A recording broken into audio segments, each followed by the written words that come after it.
Oi, gente, eu sou a Rayane e o tema do nosso trabalho é Como os nossos pais. Muitos acreditam que apenas a educação deve resolver todos os problemas sociais no país. No Brasil, o sistema de educação enfrenta diversos desafios para se manter como agente aniquiladora da pobreza, do analfabetismo e das desigualdades sociais. Para Paulo Freire, é ingênuo acreditar que as classes dominantes desenvolveram uma forma de educação que proporcionasse às classes dominadas um pensamento crítico sobre as injustiças sociais. O objetivo deste trabalho é apresentar a trajetória escolar de 3 alunos do curso de Geografia com a finalidade de comparar seus trajetos escolares com os de seus pais. Este trabalho está dividido em 3 partes. Na primeira etapa, será abordado a vivência do ensino médio por esses alunos. Na segunda parte, será exposto o cotidiano do ensino superior. E a terceira etapa será a apresentação da trajetória escolar dos pais desses alunos. A principal referência bibliográfica para a elaboração desse trabalho foi a tese de doutorado da psicóloga Débora Piotto, intitulada As Exceções e Suas Regras, Estudantes das Camadas Populares em uma Universidade Pública. A metodologia utilizada neste trabalho consiste no relato dos alunos e dos pais através da narrativa e da vivência individuais. Boa tarde, gente. Me chamo Ana Carolina dos Santos e vim dar continuação à explicação do trabalho como os nossos pais. Pelo nome do próprio trabalho, a gente já consegue pensar qual foi o fundamento que pegamos, não é mesmo?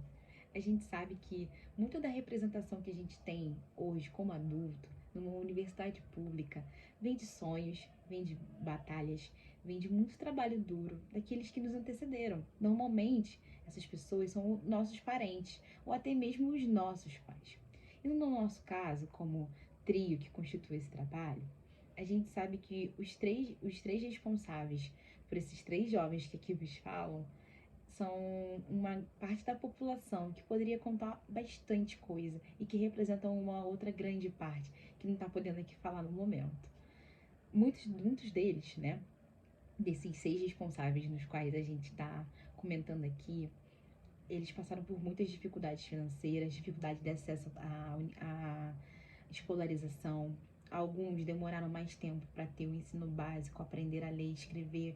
Outros demoraram um pouco menos, tiveram acesso mais aproximado, como bairros que continham escolas que conseguiam fazer essa aproximação do aluno com a educação, ou outros que estavam em bairros mais distanciados. E a gente sabe como isso impacta até hoje.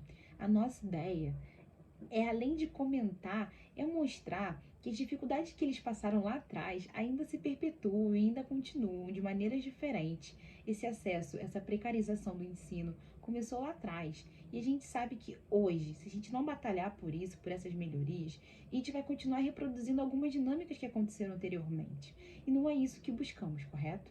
Acredito que com todas as tecnologias e avanços que a gente vem tendo, podemos concluir que, óbvio que nossos pais tiveram dificuldade de acesso à escola, às vezes à universidade, às vezes acesso a uma formação complementar, né? Até porque eles tinham a obrigatoriedade, a maioria deles, no caso, de ter que complementar a renda de casa, o que pra gente acaba sendo um pouco frustrante, mas é algo muito real, muito comum. Quantos jovens você conhece que tem que complementar a renda estudando e trabalhando? Nós somos um desses jovens e é por isso que a gente está debatendo isso nesse trabalho. Ensino superior, o meu, Matheus, da Rayane e da Ana Carolina. Mais adiante a gente vai apresentar para vocês os resultados obtidos a partir das comparações da nossa vivência com as narrativas dos nossos pais. E como o nosso tempo é muito curto, eu vou apresentar os pontos em comuns que a gente teve, né, nessa vivência do ensino médio e superior de forma bem sintática. Bom, primeiro, durante o ensino médio, foi que todos nós enfrentamos greves, né? A gente teve uma defasagem no nosso ensino por conta delas, ficamos longos períodos longe da escola, longe dos professores e das aulas, e isso acarretou, né, uma defasagem do nosso ensino. Todos nós somos oriundos de instituições públicas do ensino médio, e para adentrar na UERJ a gente precisou se preparar além do que a gente já tinha recebido como educação e como aprendizado na escola. A gente recorreu aos pré-vestibulares. Eu fiz um pré-vestibular social do CEDERJ. Com muito orgulho que eu falo isso, porque no momento eu não tinha condições financeiras para pagar.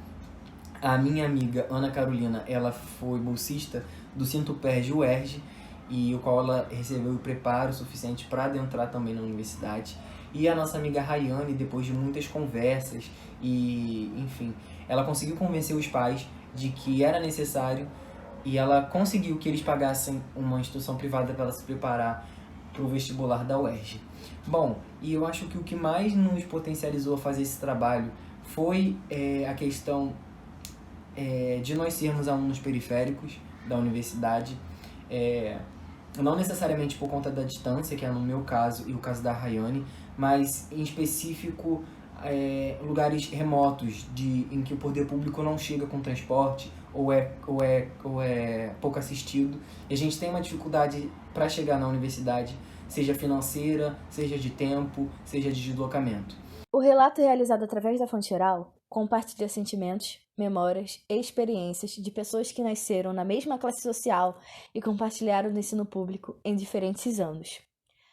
Para Pierre Bourdieu, é uma ilusão afirmar que o sistema escolar é um facilitador da mobilidade social, quando, na verdade, é um ambiente onde todas as diferenças de classes não são atenuadas.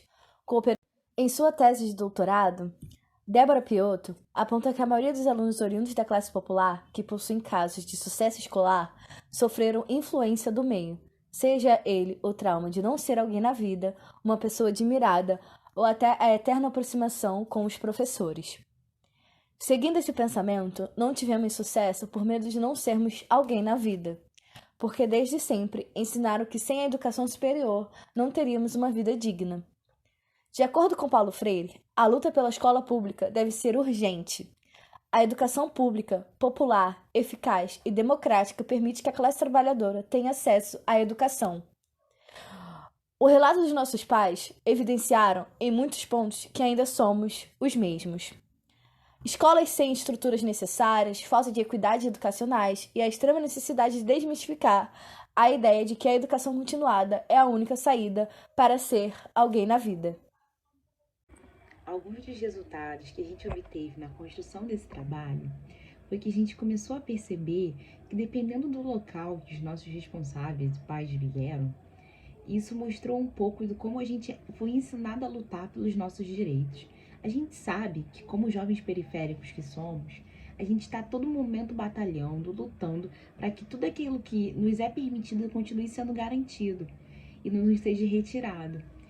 E observar isso diante das lutas que os nossos pais enfrentaram é muito importante para a nossa construção enquanto sociedade e enquanto professores que estamos nos formando.